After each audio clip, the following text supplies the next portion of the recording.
Well, this administration's objective will be a healthy, vigorous, growing economy that provides equal opportunities for all Americans with no barriers born of bigotry or discrimination.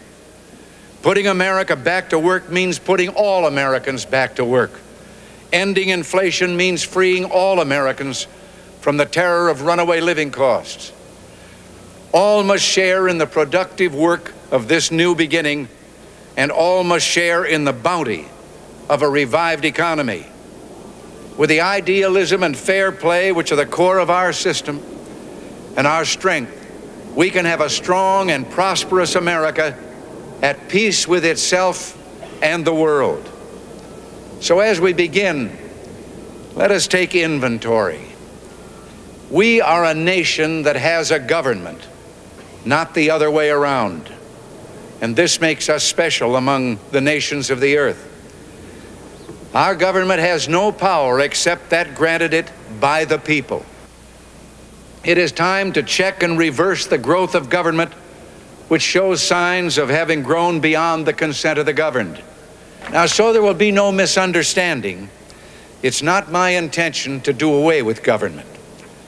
It is rather to make it work with us, not over us, to stand by our side, not ride on our back. Government can and must provide opportunity, not smother it, foster productivity, not stifle it. We have every right to dream heroic dreams. Those who say that we're in a time when there are no heroes, they just don't know where to look. You can see heroes every day going in and out of factory gates.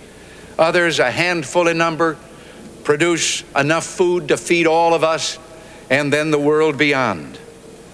You meet heroes across a counter, and they're on both sides of that counter. There are entrepreneurs with faith in themselves and faith in an idea who create new jobs, new wealth, and opportunity. They're individuals and families who take taxes, support the government, and whose voluntary gifts support church, charity, culture, art, and education. Their patriotism is quiet but deep.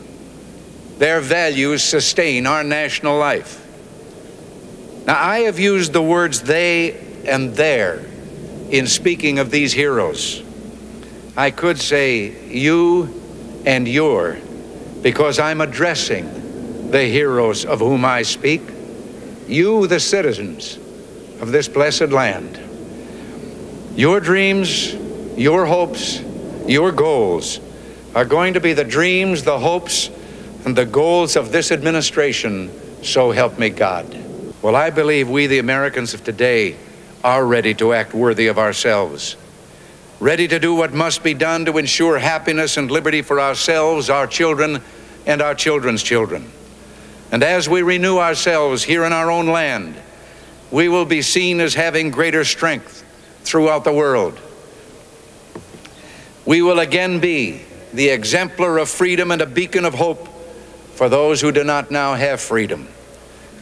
As for the enemies of freedom, those who are potential adversaries, they will be reminded that peace is the highest aspiration of the American people. We will negotiate for it, sacrifice for it. We will not surrender for it now or ever.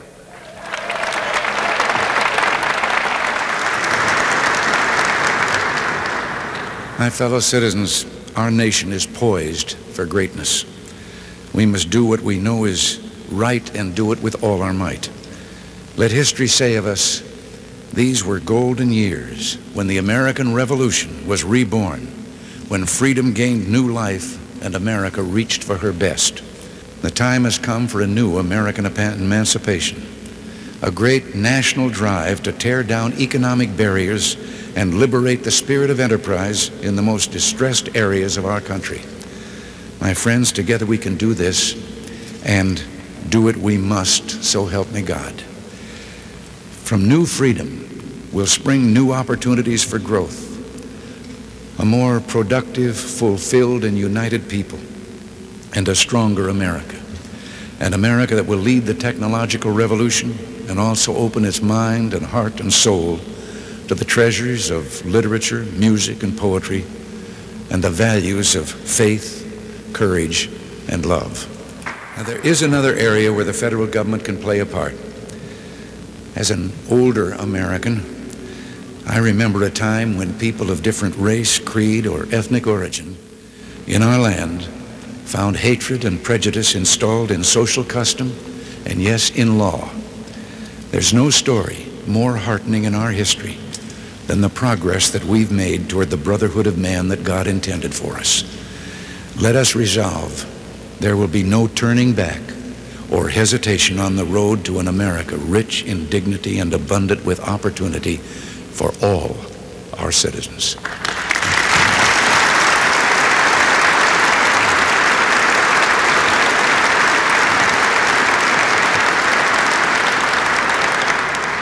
Let us resolve that we, the people, will build an American opportunity society in which all of us, white and black, rich and poor, young and old, will go forward together, arm in arm.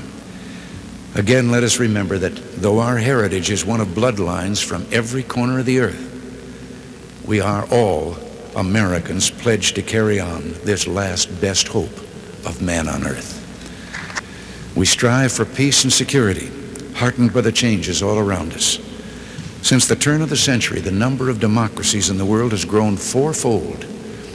Human freedom is on the march, and nowhere more so than in our own hemisphere. Freedom is one of the deepest and noblest aspirations of the human spirit. People worldwide hunger for the right of self-determination, for those inalienable rights that make for human dignity and progress.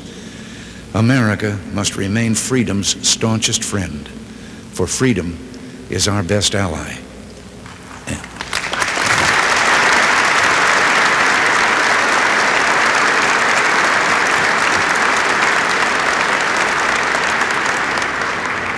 And it is the world's only hope to conquer poverty and preserve peace. Every blow we inflict against poverty will be a blow against its dark allies of oppression and war. Every victory for human freedom will be a victory for world peace. So we go forward today, a nation still mighty in its youth and powerful in its purpose. With our alliances strengthened, with our economy leading the world to a new age of economic expansion, we look to a future rich in possibilities. And all of this is because we worked and acted together, not as members of political parties, but as Americans. History is a ribbon always unfurling. History is a journey. And as we continue our journey, we think of those who traveled before us. We stand again at the steps of this symbol of our democracy, or we would have been standing at the steps if it hadn't gotten so cold. Now we're standing inside this symbol of our democracy. And we see and hear again the echoes of our past. A general falls to his knees in the hard snow of Valley Forge. A lonely president paces the darkened halls and ponders his struggle to preserve the Union. The men of the Alamo call out encouragement to each other.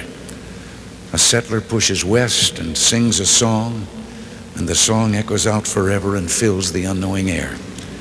It is the American sound. It is hopeful, big-hearted, idealistic, daring, decent, and fair. That's our heritage. That's our song. We sing it still. For all our problems, our differences, we are together as of old. We raise our voices to the God who is the author of this most tender music. And may he continue to hold us close as we fill the world with our sound in unity, affection, and love. One people, under God, dedicated to the dream of freedom that he has placed in the human heart, called upon now to pass that dream on to a waiting and a hopeful world. God bless you, and may God bless America.